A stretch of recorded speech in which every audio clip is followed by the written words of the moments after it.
اگر چاہتے ہیں کہ کوئی ایسا عمل ہو جو رونگٹے کھڑے کر دینے والا عمل ہو، رونگٹے کھڑے کر دینے والا عمل ہو، رونگٹے کھڑے کر دینے والا عمل ہو، اگر آپ چاہتے ہیں کوئی ایسا عمل ہو تو ایک بار سورت اخلاص قل ہو اللہ پڑھے، صرف ایک بار، صرف ایک بار سورت اخلاص پڑھے، صرف ایک بار. اور جب پہنچے نا اللہ الصمد قل هو اللہ احد اللہ الصمد. میں یہاں بھونٹ پورا میں کچھ دن رہا اور ایک صاحب میرے پاس آئے، مجھ سے کہنے لگے کہ میرے اوپر کسی نے ایک ایسا کالا جن اور ایسا خطرناک جن مسلط کیا ہے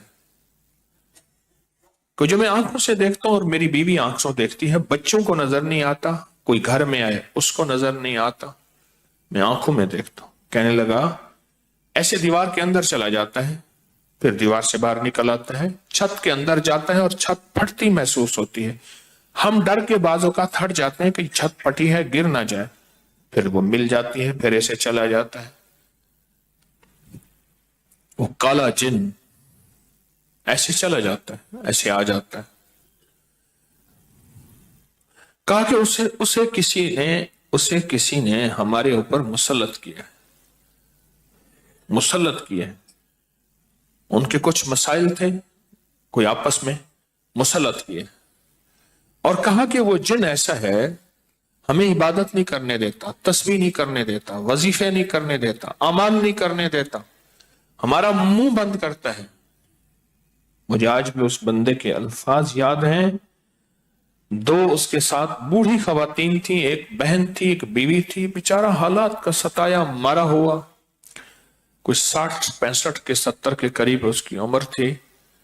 کہنے لگا کہ جب میں قل ہو اللہ پڑھتا ہوں تو اس کی گرفت ڈھیلی پڑ جاتی ہے، اور جب میں پڑھتا ہوں نا اللہ الصمد،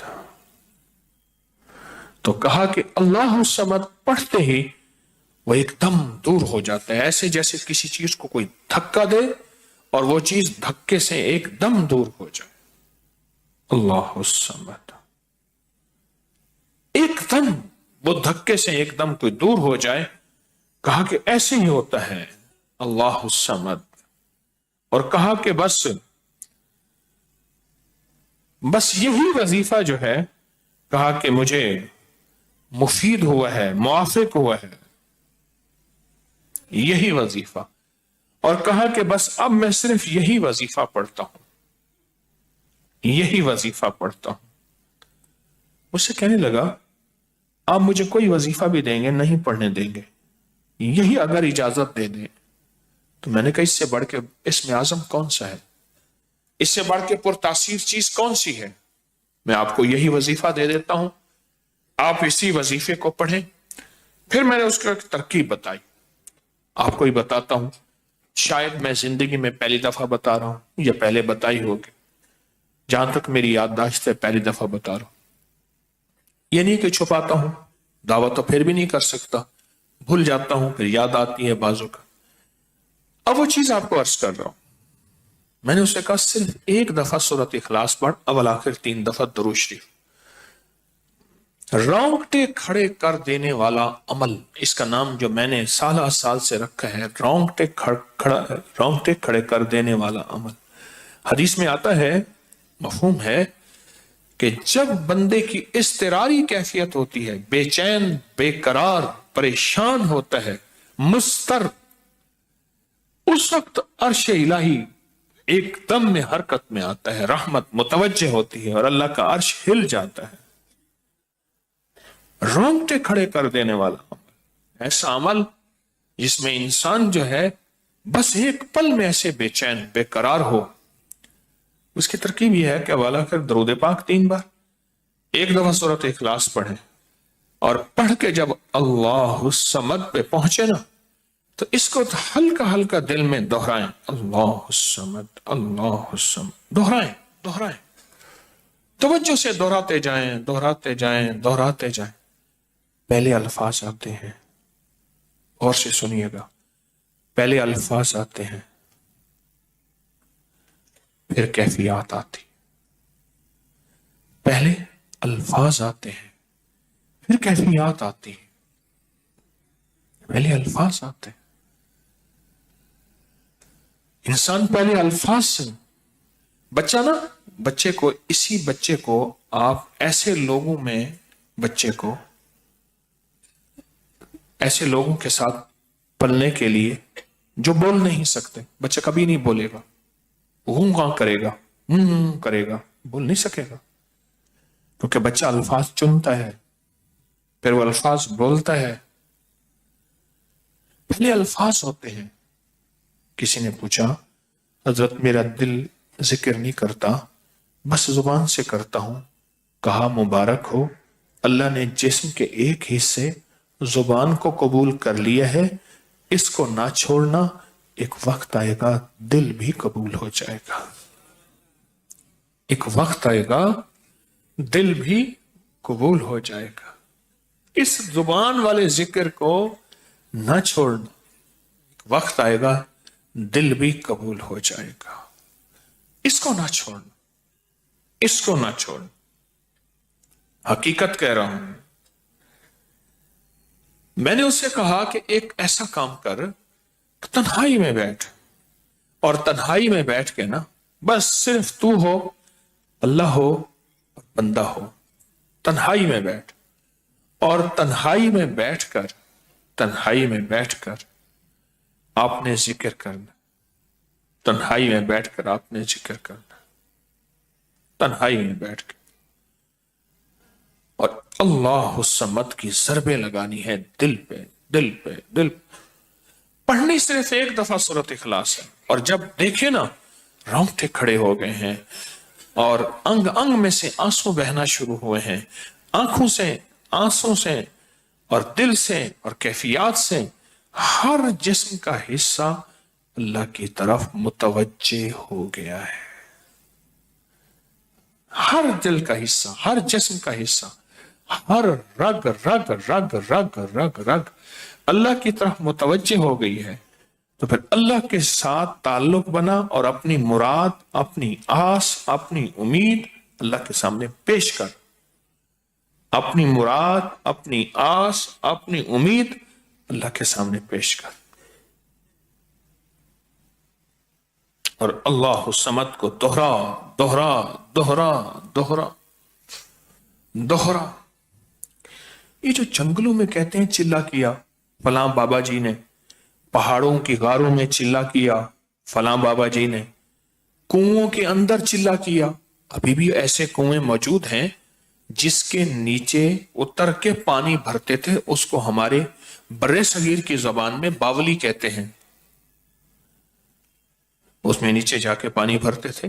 میں نے بخارا کے اندر دیکھا، اور کئی جگہ دیکھا، ٹھٹھا میں بھی ابھی وہ ہیں، ٹھٹھا میں لیکن خشک ہو چکے ہیں، نیچے جا کے پانی بھرنا، ان کنووں کی گہرائیوں میں جا کے، تنہائیوں میں بیٹھ کے، خشک کنووں میں اللہ الصمد اور ذکر، اس کی وجہ اندر تنہائیوں میں۔ یا پھر کیا کیا؟ کہا کہ روئی کو تھوڑا سا گیلا کر، اور پیسی ہوئی کالی مرچیں اس میں ملا، اور کانوں میں ڈال کہ کوئی آواز کانوں تک نہ پہنچے۔ میری اماں رحمت اللہ علیہ کے پاس طوطا تھا، تو اس طوطے کو کلمہ پڑھاتی تھی، رات کو پڑھا پڑھا کے نا اس کے کانوں پہ موم لگا دیتی تھی، میں نے خود دیکھا، کانوں پہ موم لگا دیتی تھی کہ ساری رات اس کے کانوں میں، ساری رات اس کے کانوں میں اور کوئی آواز نہ جائے، جاگ رہے، اور کوئی آواز نہ جائے۔ اچھا ایسا کرتے رہے کرتے رہے، میں نے خود دیکھا کچھ عرصے کے بعد اس نے کلمہ پڑھنا شروع کر دیا۔ ایسے ہی ہم اگر مشق کر لیں، جانور کی مشق ہو جائے تو اس کو کلمہ زبان پہ آ جاتا ہے۔ اگر ہم کبھی بھی کسی جنگل ویرانے میں، کبھی گھر کی تنہائیوں میں، کبھی کہیں بھی ایک دفعہ سورۃ قل ہو اللہ پڑھیں، اور ایک دفعہ سورۃ اخلاص پڑھیں، اور ایک دفعہ سورۃ اخلاص پڑھیں، لیکن اللہ الصمد کو بہت زیادہ دوہرائیں۔ اصل میں اللہ میں نقطہ نہیں، صمد میں نقطہ نہیں، یہ حروف صوامت ہیں، یہ بے نقطہ حروف ہیں، اور ان بے نقطہ حروف میں بہت طاقت بھی ہے، بہت تاثیر بھی ہے، بہت کمال بھی ہے۔ اللہم اغفر لی ولوالدی وللمؤمنین والمؤمنات والمسلمین والمسلمات۔ آپ اس وظیفے کو اٹھائیں، اس میں ذرا چنیں کہ بے نقطہ حروف کتنے ہیں۔ آپ کو ایک حیرت ہوگی، اور آپ کو حیرت ہوگی کہ اچھا یہ کیا ہے۔ جو طبیب کامل ہو جاتا ہے نا، یاد رکھیے گا، جو حکیم پختہ کار ہو جاتا ہے، جو ڈاکٹر پختہ ہو جاتا ہے، وہ کسی کا نسخہ دیکھتے ہی نا ایک پل میں دوائیں دیکھتا ہے اور دوائیں پڑھتا ہے، کہتے بس اس میں تھوڑی سی تبدیلی کر دیں باقی ٹھیک ہے، یا کہتے ہیں نہیں تبدیل نہ کریں یہی ٹھیک ہے۔ اسے پتہ ہے یہ اس جسم کے مطابق، اس بیماری کے مطابق یہ عین صحت ہے، عین تندرستی ہے۔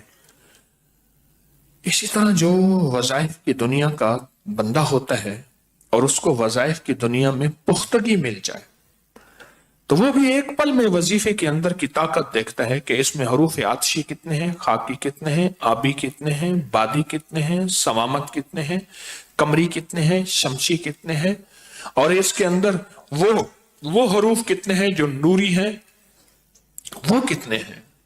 ایک پل کے اندر اسے وظیفے کی طاقت اور تاثیر، اور ایک پل کے اندر اس کے کمالات اس کے اندر کھل جاتے ہیں۔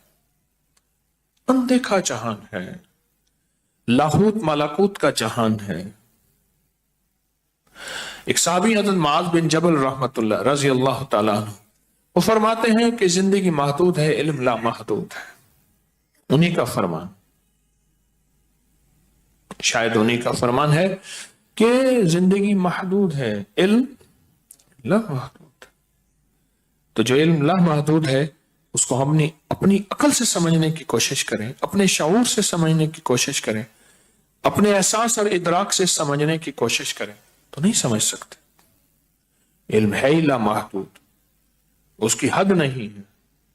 کبھی اگر آپ رونگٹے کھڑے کر دینے والے عمل کو چاہیں نا تو بیٹھ کے اس کی مشق کر لیں۔ دوسری یا تیسری مشق کے اندر آپ کو توجہات مل جائیں گی، ایک پل میں وجدان مل جائے، آپ حیران ہوں گے یہ کیا ہوا، اتنا جلد مجھے توجہ مل گئی، ساری عمر میں بڑی بڑی دعائیں مانگتا رہا، کبھی توجہ نہ ملی، کبھی کیا نہ ملی، توجہ نہ ملی، اور پل کے اندر اتنی مجھے توجہ مل گئی، آپ حیران ہو جائیں گے۔